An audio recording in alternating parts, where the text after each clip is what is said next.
de 30 anos de idade. Levantem-se. Menos de 30 anos.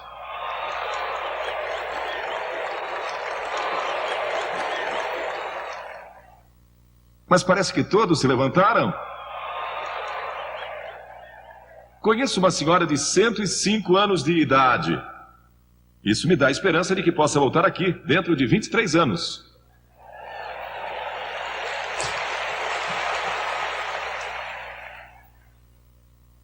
Porque foi há 23 anos atrás que viemos aqui a este mesmo estádio, quando comportava apenas metade da audiência de agora. Ainda lembro daquela época e quando me disseram, queremos que volte a Denver, eu disse, mas estivemos lá. Há uns 8 ou 10 anos atrás e disseram, faz mais de 20 anos que você pregou em Denver. Achei difícil de acreditar como o tempo voa.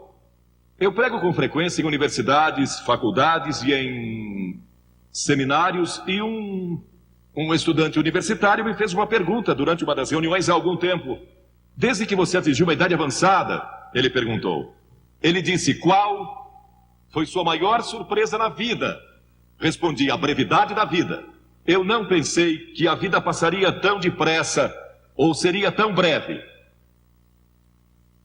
Porque daqui a 23 anos eu terei 91 anos. E estou ansioso por isso. Pois estarei no céu, com certeza. Quero que abram comigo hoje no 8º capítulo do Evangelho de João. Capítulo 8 do Evangelho de João, começando com o versículo 1. Jesus, entretanto, foi para o Monte das Oliveiras. De madrugada voltou novamente para o templo, e todo o povo ia ter com ele, e assentado os ensinava. Os escribas e fariseus trouxeram à sua presença uma mulher surpreendida em adultério, e fazendo-a ficar de pé no meio de todos, disseram a Jesus, Mestre, esta mulher foi apanhada em flagrante adultério, e na lei nos mandou Moisés que tais mulheres sejam apedrejadas. Tu, pois, que dizes? A propósito, eles não citaram o texto bíblico correto, pois as escrituras diziam, em Levítico 20:10, que tanto o homem como a mulher seriam apedrejados. E aí eu pergunto, onde estava o homem? Isto diziam eles, tentando, para terem de que o acusar. Mas Jesus, inclinando-se, escrevia na terra com o dedo. Como insistissem na pergunta, Jesus se levantou e lhes disse, aquele que dentre vós estiver sem pecado, seja o primeiro que lhe atire pedra. E tornando a inclinar-se, continuou a escrever no chão. Mas ouvindo eles esta resposta e acusados pela própria consciência, foram se retirando um por um, a começar pelos mais velhos até os últimos, ficando só Jesus e a mulher no meio onde estava. Erguendo-se Jesus, e não vendo a ninguém mais, além da mulher, perguntou-lhe, mulher, onde estão aqueles teus acusadores? Ninguém te condenou? Respondeu ela, ninguém, Senhor. Então lhe disse Jesus, nem eu tampouco te condeno. Vai, e não peques mais. A revista Life, recentemente, falou sobre uma nova música de George Michael sobre sexo. E esse novo sucesso musical foi banido dos programas diurnos da Inglaterra e de várias cidades americanas, inclusive Denver. Parabéns a Denver!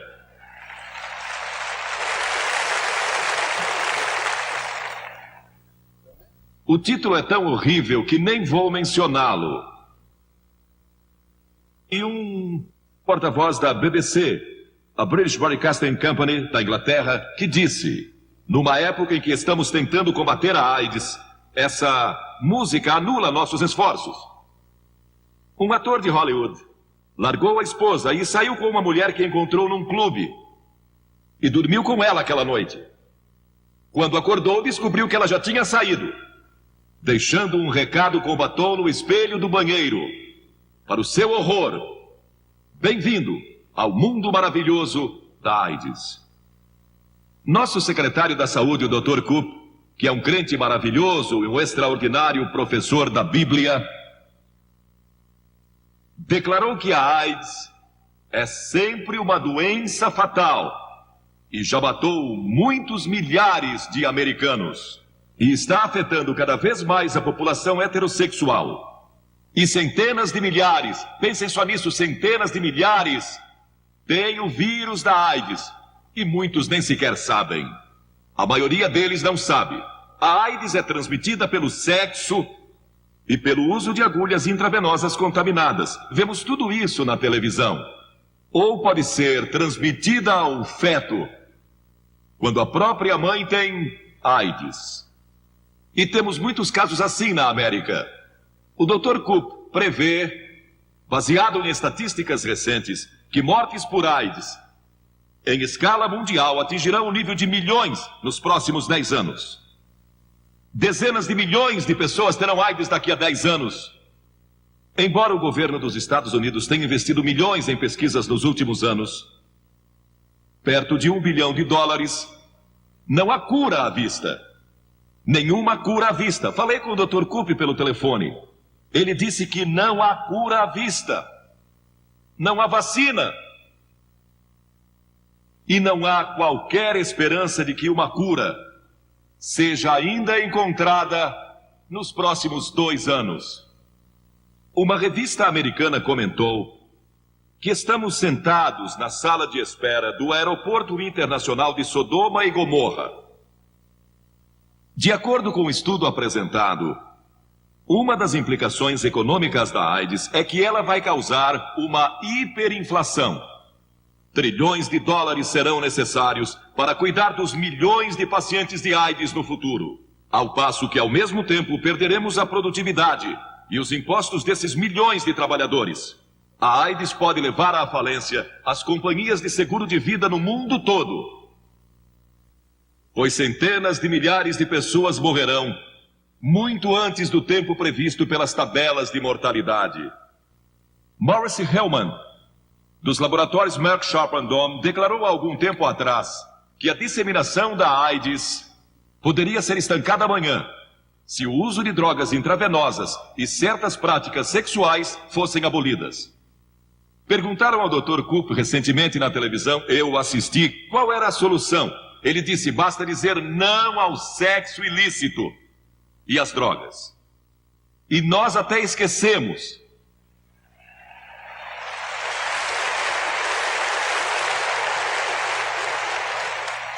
Até esquecemos da sífilis, cujos casos mais do que duplicaram nos últimos 8 anos. Mas pior que isso, e talvez ainda mais alarmante, é que talvez metade de todos os adultos americanos tem hoje herpes simplex 2. Desses, a maioria nem está consciente de que sofre dessa doença. Doença essa que também não tem cura. Agora, quero deixar bem claro que sexo não é pecado. É um dom de Deus. Mas se é usado erroneamente, é perigoso. Ele resulta em morte, em juízo e inferno. Jesus tratou deste pecado em várias ocasiões. A mulher junto ao poço, a mulher que ungiu seus pés e a mulher que é mencionada em João 8. Agora, Jesus tinha orado a noite toda antes desse incidente e estava ensinando no pórtico do templo. E uma multidão se reuniu. Quando se dá uma rude interrupção ao seu ensino, os fariseus arrastam uma mulher surpreendida em imoralidade. Ela estava chorando e esperando ser apedrejada. Jesus enfrenta um dilema. Se dissesse sim, apedrejem-na, seria levado às autoridades romanas, pois somente elas tinham o poder da pena de morte.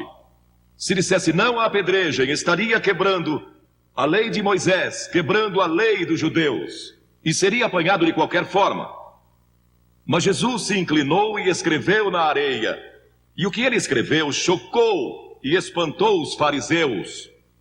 Este é o único registro que temos de Jesus escrevendo algo. Ele escreveu na areia. Sabe o que eu acho que ele escreveu? Ele escreveu os 10 mandamentos. E ele disse, aquele que não quebrou nenhum destes mandamentos, atire a primeira pedra. Ninguém pode lançar a primeira pedra, porque todos somos culpados, talvez não de adultério, mas talvez culpados de idolatria, ou de cobiça, ou de lascívia, ou seja o que for. Agora, Deus nos deu o sexo para nos atrair ao sexo oposto. Isso é muito natural. É normal olhar para uma linda mulher ou para um homem com admiração. Foi Deus quem planejou essa diferença entre a mulher e o homem. Segundo, o sexo foi dado para a propagação da raça.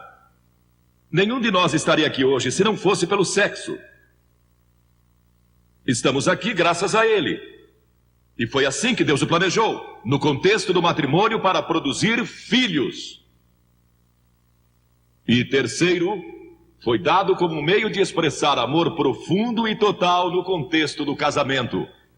Por isso, o sexo não é apenas algo dado para o divertimento dos playboys. É para dizer, eu amo você e só você, dou-me completamente a você e a você somente. Quarto, foi dado como um glorioso clímax do amor conjugal. Quinto, foi dado para que o homem e a mulher pudessem expressar toda a sua união. É um tipo da igreja. O casamento é um tipo da igreja, é um compromisso. Assumimos um compromisso um com o outro e quando o fazemos, dedicamos o nosso corpo, dedicamos nossa sexualidade um ao outro. E foi assim que Deus o planejou. Mas quando saímos dos limites do matrimônio, então caímos e tropeçamos e contraímos uma doença ou algo parecido. A Bíblia ensina que o casamento é digno de honra e o leito conjugal sem mácula. Mas também diz que Deus julgará os impuros e os adúlteros. E em segundo lugar, o sexo sofreu os efeitos do pecado. Somos todos pecadores. E quebramos a lei de Deus. Começou no Jardim do Éden com Adão e Eva, quando eles decidiram ser independentes de Deus, decidiram seguir seu próprio caminho e não o de Deus. E isso afetou todas as áreas das suas vidas, inclusive sua vida sexual. Os olhos de ambos foram abertos e eles viram que estavam nus e costuraram folhas de figueira, fazendo cintas que escondessem sua nudez. Quem lhes disse que estavam nus? Como notaram isso? O pecado afeta a vida intelectual do homem e por isso você não pode ir a Cristo exclusivamente através do seu intelecto. Não pode ir a Deus através da mente. Você pode, pelo raciocínio, deduzir que existe um Deus em algum lugar, mas não pode chegar a Deus só pela sabedoria, a Bíblia nos diz, ou pelo conhecimento. Porque o pecado afetou sua mente. Por isso sua mente precisa ser transformada por Cristo. E outra coisa que ele afeta é sua vida religiosa. Ele limita sua comunhão com Deus. O pecado causa separação entre você e Deus. E você está separado de Deus. E essa separação é chamada pela Bíblia de inferno. Separação de Deus nesta vida e na vida futura. Por causa do pecado, e todos somos culpados e sofremos o castigo resultante do pecado. Deus não planejou dessa forma, Ele não criou o mundo para ser assim. Temos guerras e temos prisões e temos todo tipo de coisas por causa do pecado. Pegue o seu jornal todos os dias e verá pecado, pecado, pecado por todo lado. E ele também afeta a vida sexual, pois a cobiça veio como resultado do pecado na vida do homem e da mulher. E Jesus disse que se você cobiçar uma outra pessoa em seu coração, então já cometeu pecado. Pois aquele que olha para uma mulher com intenção impura, agora você pode olhar para ela, admirando-a, mas intenção impura significa que você iria para a cama com ela, se tivesse oportunidade. Se a oportunidade se apresentasse, é aí que olhar se torna pecado. Sim, o pecado afetou a nossa vida sexual. Também a afetou num outro sentido, que você nunca conhecerá o verdadeiro prazer e gozo e vibração do ato sexual, até que conheça a Cristo. Aceitando a Cristo, Ele lhe dará uma nova dimensão, nessa área de sua vida que você jamais imaginou que existisse e da qual aqueles que não têm a Cristo nada sabem. Há uma diferença entre amor e lascívia. Existem 3 palavras gregas e o melhor livro que já li sobre este assunto é de C.S. Lewis, o grande escritor e professor inglês. Eros, que é o amor sensual. Filéu, o amor que une amigos. E ágape, que é uma nova dimensão de amor que só Deus pode lhe dar, o amor de Deus. E é maravilhoso ter Deus em seu coração, ter a Cristo, que lhe dá uma dimensão especial de amor em seu casamento. Agora, por que Deus diz que você não deve adulterar? Primeiro, para proteger o casamento. Se você comete imoralidade antes do casamento, isso vai afetar seu casamento depois. Talvez só mais tarde, talvez só depois da lua de mel, mas vai afetar sua vida e causar infelicidade e miséria. Segundo, para guardar seu corpo, para protegê-lo de doenças venéreas e outras doenças, para protegê-lo psicologicamente, porque há sentimentos de culpa. Depois que você comete imoralidade, quando comete adultério. A revista da Escola de Medicina de Harvard, do mês passado, citou um estudo que revela que a grande maioria das pessoas que morrem durante o ato sexual não estão com seus cônjuges. E então eu pergunto, por quê? Por causa do velho problema da culpa. Um aluno de Radcliffe declarou numa entrevista: eu sempre me sinto culpado. Imoralidade gera distúrbios emocionais, insegurança e muitas vezes rejeição. E Deus também ordenou que não adulteremos para proteger a sociedade. O problema moral pode ameaçar a sociedade e a segurança de uma nação. É um dos grandes fatos que os historiadores registram a respeito de Roma.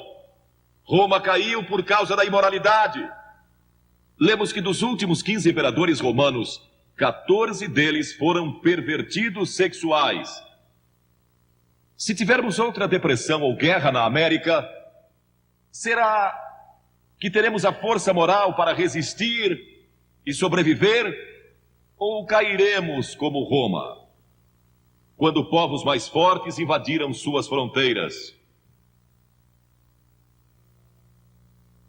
Como você comete imoralidade? A Bíblia condena a sensualidade, a lascívia, a luxúria, a depravação. Sabem, Deus não condena apenas a ação, mas também os pensamentos e intenções do coração. E estamos sob a sentença de morte por causa disso. Psicólogos declaram que em qualquer batalha entre a imaginação e a vontade... E quantos não travaram essa batalha entre a imaginação e a vontade? Sua imaginação diz: veja quanto poderia se divertir. E sua vontade diz: é melhor não. Mas a vontade invariavelmente perde.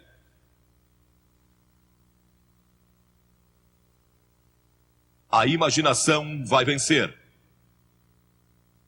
Agora, como pode um jovem ter vitória sobre isso? Porque a Bíblia diz, em 1 Pedro 2,11, que devemos nos abster das paixões carnais que fazem guerra contra a alma. Como você pode se abster com esses impulsos dentro de você, se tem esse tremendo desejo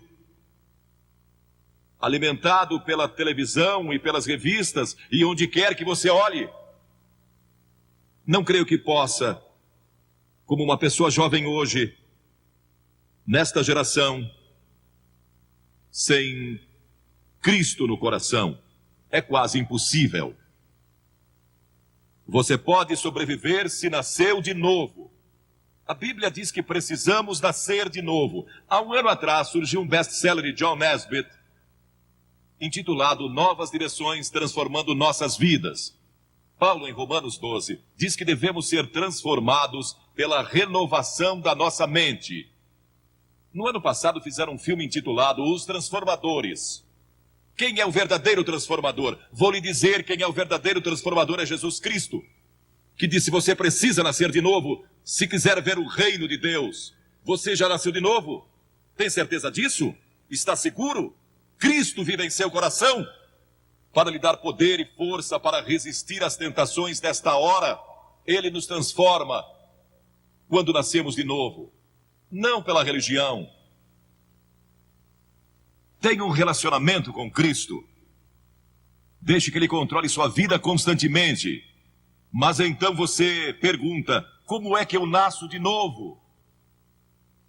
Primeiro, arrependa-se dos seus pecados. Todos somos pecadores. Arrependimento significa mudança em seus pensamentos e seu estilo de vida.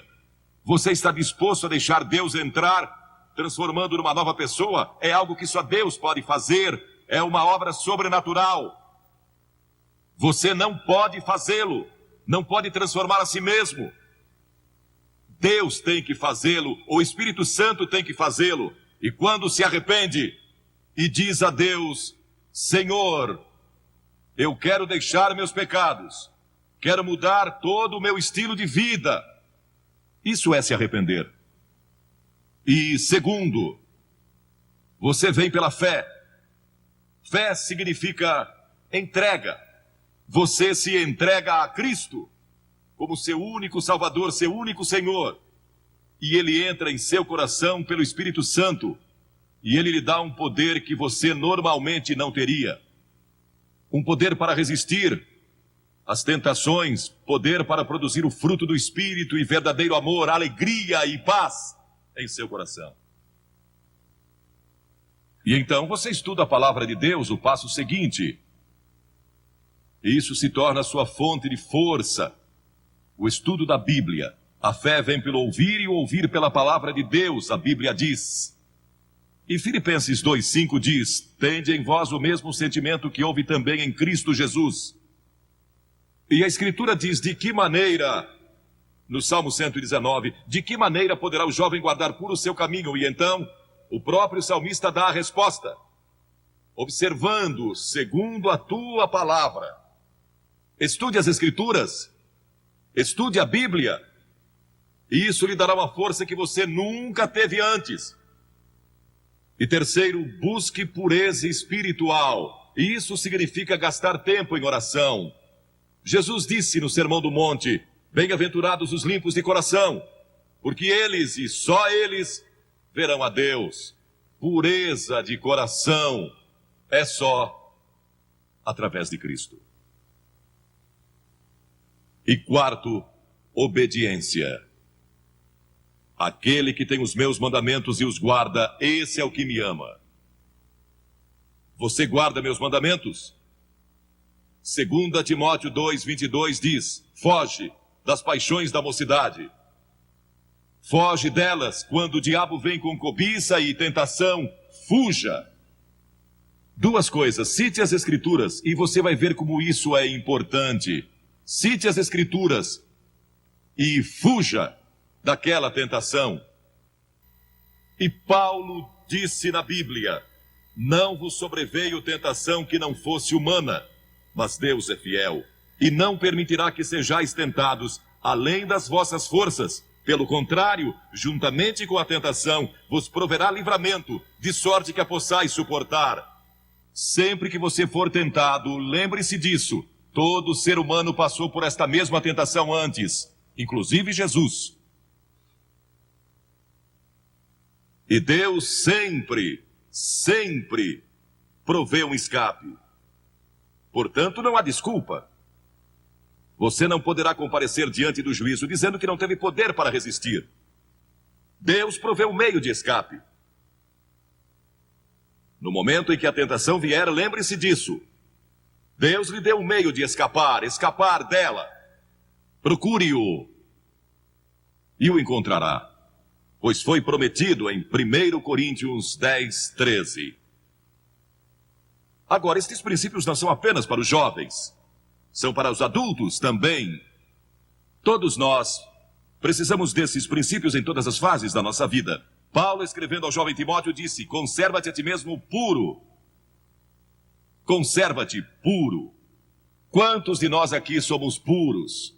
Basta viver dia a dia nesta nossa sociedade saturada pelo sexo para sentir impureza nos contaminando. Nunca houve uma geração como esta. Viveram assim em Sodoma, em Gomorra, e em Roma e em outras civilizações do passado, mas nunca tivemos a página impressa com isso diariamente. Nunca tivemos a televisão, nunca tivemos filmes, nem tantas outras coisas lançadas sobre nós da forma que vemos hoje. Nunca houve uma geração que tivesse tanta necessidade do poder de Cristo em seu coração para resistir como esta geração. Quando José foi tentado, e aquela mulher, a esposa de Potifar, tentou segurá-lo e convencê-lo a ir para a cama com ela, ele a deixou e fugiu. E a Escritura diz que deixou as vestes nas mãos dela. E José pensou que estava perdendo tudo, porque tinha subido ao posto máximo do império comercial de Potifar. Foi lançado na prisão, mas não sabia que Deus tinha sua mão sobre ele o tempo todo, e sempre que você resiste, Deus está guardando você e vai estar ali para ajudá-lo. Agora, esta pobre mulher que tinha sido arrastada pelos fariseus e saduceus e condenada, tinha sido surpreendida em adultério. De acordo com a lei de Moisés, ela e o homem que estava com ela mereciam morrer. O castigo era duro sob a lei de Moisés. Mas todos ali se sentiram condenados por causa dos seus próprios pecados quando leram os 10 mandamentos ou o que Jesus estava escrevendo. Foram convencidos do seu pecado, talvez de orgulho, ou idolatria, ou cobiça, ou mentira, e são pecados diante de Deus tanto quanto imoralidade. E muitos de nós aqui hoje talvez não sejamos culpados de adultério ou fornicação, mas somos culpados de muitas outras coisas. Satanás às vezes nos leva a pensar, bem, eu não sou imoral, então este sermão não é para mim. Esta mensagem é para todos aqui, porque todos pecamos e estamos destituídos da glória de Deus, e talvez seu problema seja orgulho ou hipocrisia. Eles leram seus pecados escritos na areia e se retiraram. Algumas das pessoas mais morais aqui hoje, algumas das melhores pessoas deste país, precisam de Cristo, tanto quanto aquele que cometeu imoralidade sexual. Jesus disse, mulher, onde estão os teus acusadores? Ninguém te condenou? E havia música em sua voz quando ela respondeu, ninguém, Senhor.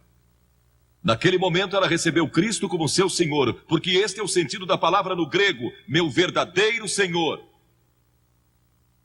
Naquele momento, ela abriu seu coração a Jesus Cristo. As Escrituras dizem, vinde pois e arrazoemos. Diz o Senhor, ainda que vossos pecados são como a escarlate, eles se tornarão brancos como a neve, ainda que são vermelhos como o carmesim, se tornarão como a lã.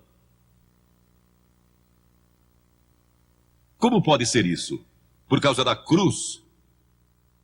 Quando Cristo morreu na cruz, ele levou o nosso pecado e pecados. E há uma diferença entre pecado e pecados, plural. Pecado é a doença que temos, é a raiz. E dela vem os pecados. Orgulho, lascívia, cobiça, inveja. O que quer que seja. Os pecados daquela mulher foram perdoados porque Jesus foi para a cruz. E nossos pecados podem ser perdoados porque ele levou esses pecados sobre a cruz por nós. E Deus o ressuscitou dos mortos e ele está vivo hoje. E está pronto para entrar em seu coração e transformar sua vida. E então Jesus deu a essa mulher esperança para o futuro. Ele disse, vai e não peques mais. Volte para a sua cidade, volte para os seus amigos, volte para a sua velha vizinhança, volte para todos os lugares por onde você andou e não peques mais, porque eu estarei com você, dando-lhe força e poder para resistir às tentações. A Bíblia diz que o próprio Jesus foi tentado em todas as coisas à nossa semelhança, mas sem pecado. Seu passado pode ser perdoado e você pode ter um poder especial para resistir ao pecado no futuro. Você já recebeu a Cristo em seu coração? Talvez diga: bem, Billy, eu fui batizado e fui confirmado conforme a tradição da minha igreja. Você vive uma vida reta e realmente não é má pessoa. Mas no fundo do seu coração realmente não conhece a Cristo, não tem certeza disso, ou talvez você seja a pior pessoa de sua cidade e está vivendo hoje. Ele perdoará você, se você deixar. Ele morreu por você, verteu seu sangue por você e foi pendurado na cruz. E puseram pregos em suas mãos e uma coroa de espinhos na cabeça. E o sangue jorrou das feridas. E ele clamou: Deus meu, por que me desamparaste? E curvou sua cabeça e disse: está consumado. O caminho da salvação agora está completo. E ele foi recebido de volta no céu, para onde nós iremos um dia. Se eu morrer hoje, sei que vou estar com ele lá. Tenho certeza disso. Não porque eu mereça. Não sou uma boa pessoa nesse sentido. Não sou bom que chega para ir ao céu. Não é porque eu li a Bíblia ou preguei em reuniões como esta. Não vou para o céu por causa disso. Vou para o céu por causa do que Cristo fez, e você pode ir para o céu da mesma forma. E pode receber perdão dos seus pecados. E pode ter poder em sua vida para resistir à tentação quando ela vier. Você diz: que devo fazer? Como eu disse há pouco, disponha-se a dar as costas ao pecado e se arrepender. Segundo, pela fé, receba a Cristo. Essa palavra fé é mais do que você pode conceber. Significa dedicação. Eu me entrego.